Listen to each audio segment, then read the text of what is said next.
The iPhones have always been some of the most complicated phones to take apart. You'll see why over the course of this video. But there's no way we could let this iPhone 11 Pro Max flagship slip by without seeing the insides. This is the most water-resistant mainstream smartphone money can buy right now, so it's time to see what helps keep water out, and how repairable it really is. Let's get started.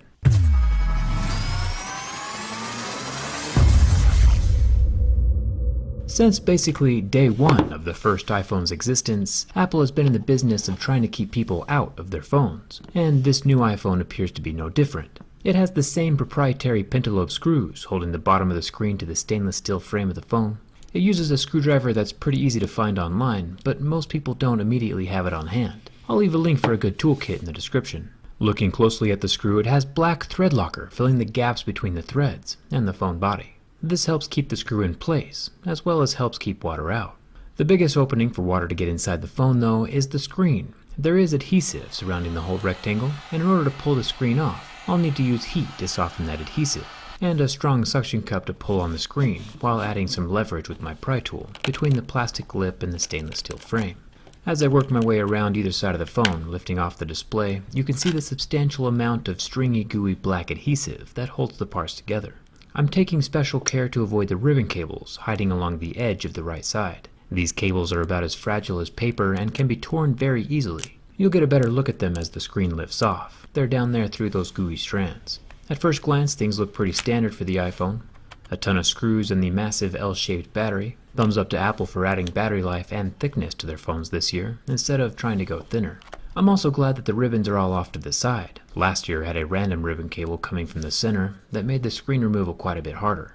The front camera and face scanner are tucked up in the top of the phone. I'll remove these 6 Y000 screws holding the metal plate over the top of the screen ribbon connectors. One of those screws is easier to access from the other side of the screen if you close and scooch it over a bit. And take a look at that motherboard. It's Lego Connector Central up in here. Happy birthday to myself. I'll remove another 4 Y000 screws that hold the top protective metal plate and side ribbon guide down over the camera units. And there are 2 more screws holding down the tiny plate over the battery connector. Before I unplug that battery though, I want to make sure this whole thing still works and that nothing was damaged during the screen removal. Tapping the power button shows the Apple logo and the phone turns on. Which app should I test to make sure the phone still works? Maybe I should use today's sponsor, Audible. That was convenient. Audible is actually one of my favorite apps. The book I'm currently listening to is called The Man Who Knew the Way to the Moon, and is one of the Audible originals. It sounds more like a verbal documentary than a narration. I usually adjust the speed to be a tad faster than normal so I can get through more information quicker. It's a true story about the guy who convinced NASA to use space rendezvous points instead of one gigantically massive rocket. It's super interesting. You can get a free audiobook plus 2 Audible originals when you try Audible for 30 days with the link in the description. Audible.com/jerryrig, or text the word jerryrig to 500 500. The Audible original titles come from diverse categories like theater, journalism, literature, and the documentary styles like the one I'm listening to now. Even if you decide to cancel Audible at some point in the future, you still get to keep your books. They're yours to own forever.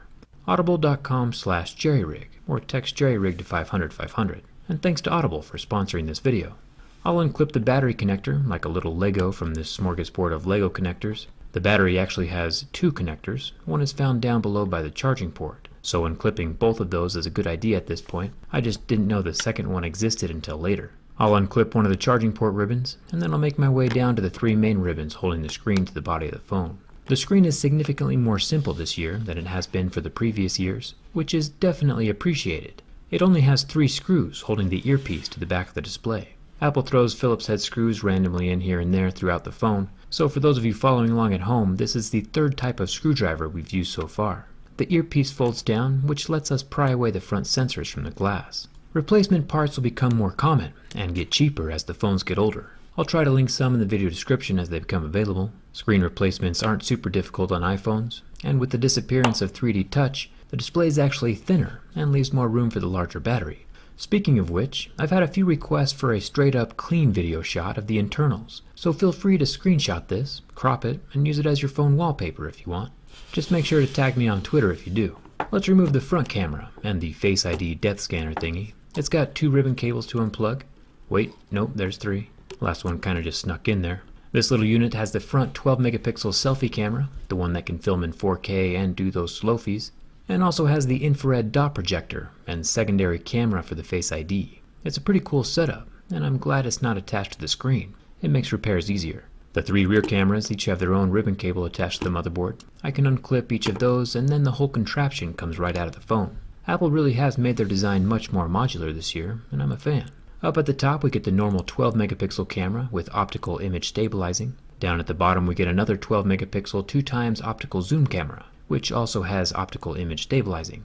And over here on the side we have a 12 megapixel wide angle camera with no physical stabilizing. I feel like this is the perfect setup, and the arrangement I would personally like to have someday when I upgrade from my Galaxy S8.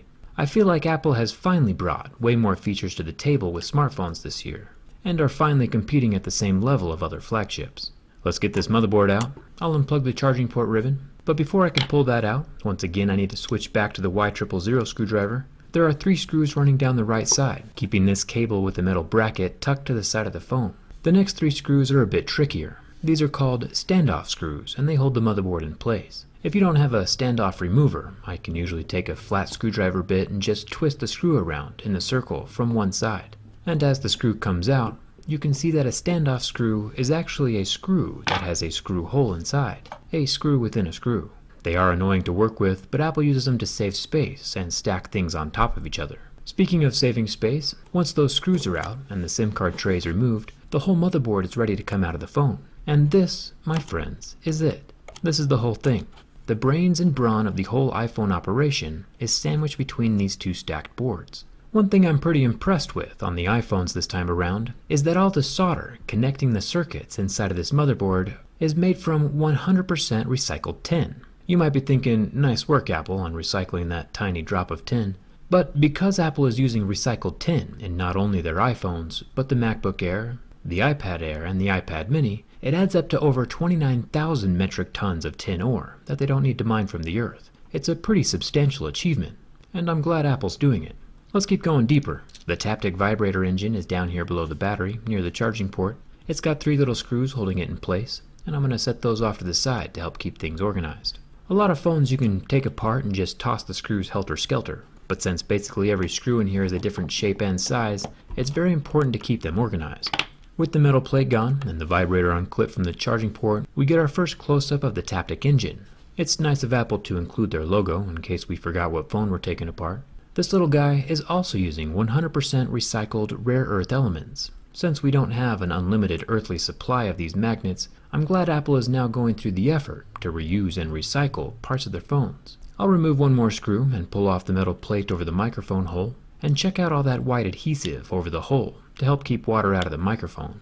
It's time to remove the battery. Apple once again has added the magic pull tabs, which I'm thankful for. Prying out permanently glued batteries is extremely dangerous, and even if a pried and bent battery doesn't spark and start on fire right away,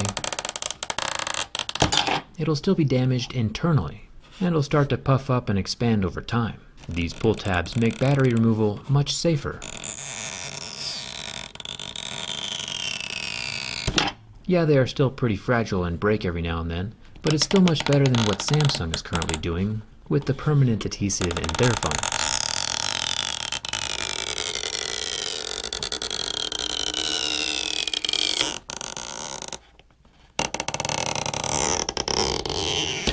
Apple has 3 pull strips at the end of each side of the battery.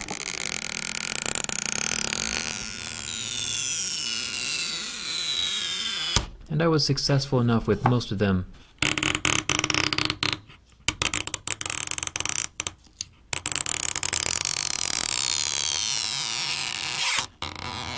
that the rest of the battery can be lifted up unharmed. This is a 3,969 mAh capacity, which is quite an improvement over last year's 3,174 mAh. For real, Apple has come out to play this time. The loudspeaker comes out next, with its 2 screws holding it in place. You might have noticed so far that while the iPhone seems complex, most components are still modular and come out relatively easily. You can see the substantial amount of black adhesive holding the loudspeaker to the frame of the phone. Like I said in my durability test video, this iPhone 11 Pro Max is the most water-resistant smartphone on the market right now. While most manufacturers have water tested their phones to a depth of 1.5 or 2 meters deep for 30 minutes just to get that IP68 rating, Apple has gone above and beyond and tested the new iPhone 11 Pros to 4 meters deep for 30 minutes, double the depth of what everyone else is doing. Hold on for a second though, check this out. The loudspeaker is full of a ton of those little white sound balls. I assume these white balls help fill the space inside of the tiny little cell phone speaker to keep it from sounding like a tiny little cell phone speaker. I'll take out the last 9 screws for the charging port and get back to that IP rating. Even though Apple went twice as deep as everyone else, they still only got the same IP68 rating. You're probably like, why didn't they just go up a level to IP69? And that's because IP69 is a totally different test. Instead of submersion, it's a high pressure and temperature water jet test, and pretty irrelevant for cell phones. Cell phones get accidentally submerged all the time, but getting accidentally blasted by a fire truck is far less common. The charging port is finally out of the phone. That was definitely a nightmare I don't want to repeat. The iPhone has so many intricate components. It's not so much a difficult phone to repair, it's just a very complex phone to repair. And one wrong move or screw in the wrong place could wreck the phone.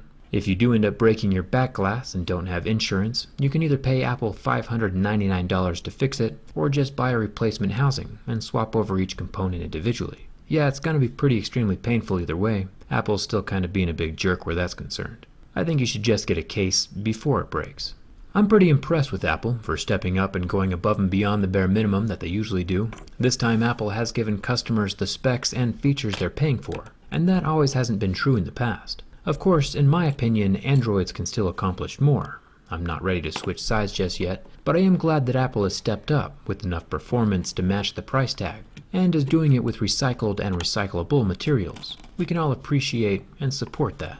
I'll get the camera units put back into their slot. They are all housed in the same metal block, so it's impossible to get them out of alignment, and the same thing goes for the front cameras. Finally, the front screen with its 3 ribbon cables can plug into the tiny motherboard, and I can start throwing down all those metal plates over the Lego style ribbon connectors. The last thing that gets plugged in is the battery and its little metal bracket that covers the top. Then we can turn the phone back on, and once again, I'm just as surprised as you are that this thing still works. I for one am glad that Apple has started participating again in the smartphone race, and even more so for using recycled components. Innovations in both areas are good for everyone. I'll be looking into the recycling efforts of other manufacturers in the future, so hit that subscribe button if you haven't already. It's free. And remember that the computer the astronauts used to land on the moon 50 years ago is less powerful than the cell phone in your pocket right now. Don't forget to check out the Audible link in the description for your free audiobook, and come hang out with me on Instagram and Twitter. Thanks a ton for watching, and I'll see you around.